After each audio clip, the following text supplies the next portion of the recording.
The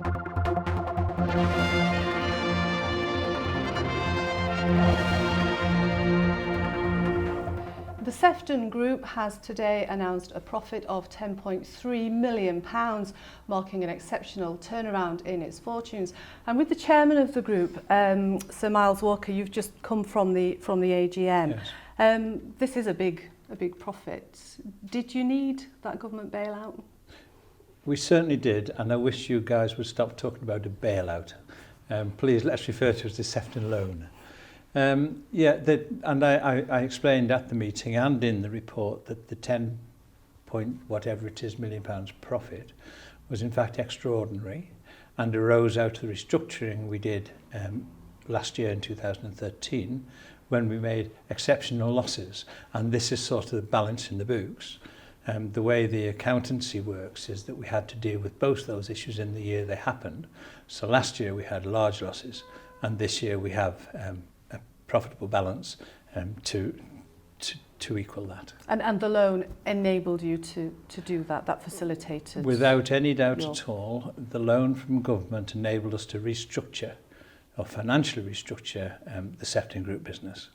And without it, life would have been much more difficult. And what's the position with the loan now? You're in a position where you're going to be able to repay that in full. You have an agreement in place with the government, don't you? Although we've had the legal question. We when the loan was taken out, there were conditions attached to it, and we abide by those conditions and have no issues. So for us, it's business as usual. The ultra vires situation, of course, is one that government need to answer. And if we can do anything to assist that process, then we're pleased so to do. Alan Bell has said that the Sefton would have failed without government support, but you have said in the past that you were not in such dire financial straits. Can we clear that one up? Yes, I think that would be a useful thing to do. I think Mr Bell, during the debate in the House of Keys, suggested that if the Sefton went bust NTT week, it would make a very difficult situation for the Isle of Man. And I'm sure that was right, that statement. The question was then asked to me, were you going to go bust? And my response to that was, no, as long as we have the support of our bankers, that the question about going bust, as people put it, wasn't there.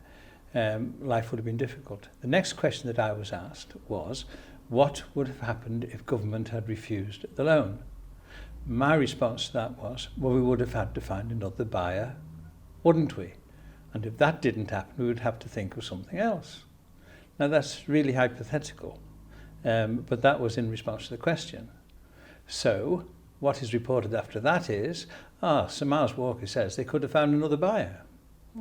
And that was taken out of context of the question when it was asked. You've been on both sides. Should the state be supporting a private company in this way? In my time in Tynwald, the government supported many businesses on this island. What is different this time is that it's out in the open, in the public domain. Usually arrangements between businesses and government, whether it's financial support or general support or backing support or whatever, is a matter between the business and government. And that hasn't been the case with this loan, so it's been a big public debate. Now, John Shimmin, he said he'd fall on his sword, which he did. Yes. Do you think that it was fair to him to almost have been singled out here? Well, John made that decision himself. He made the statement early on that if this opinion went against what he believed was the case, then he would resign. Being an honourable person, he has done that. I very much regret that has happened. I regret it because I think it is unfortunate from the group's point of view, from Sefton's point of view, to have a senior minister resign over an issue that has to do with us. And I'm also disappointed on a personal point of view because, as far as I'm concerned, John Shimmin is one whose integrity is 100% secure, and I'm absolutely certain he didn't intend to mislead anybody, if that's the accusation, and that he has acted in the utmost good faith all the way along the line, as have the other senior ministers we've been talking to. Now, you have made a profit in this financial year. What does the future for the group hold? Well, I think for the group is in a much more stable position than it's been for some years. And again, it was a financial restructuring that enabled that, and the government's loan and purchase of the Middlemarch site was integral to that restructuring. We are now in a secure financial footing. Our senior management can concentrate on the day job, if you like, rather than all these peripheral matters, which take an extraordinary amount of time.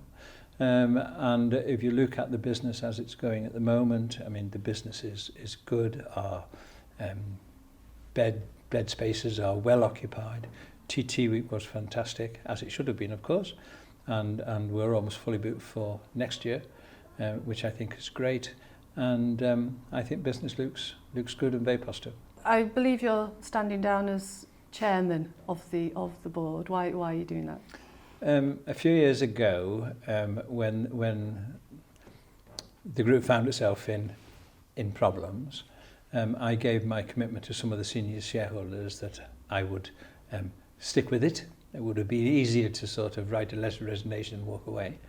It would have been the wrong things to do, I think, personally, but I was also asked by a number of senior shareholders, large shareholders, if I would stay, and I gave a commitment to stay until things were sorted out. And I believe we've arrived at that time. It's time for a change.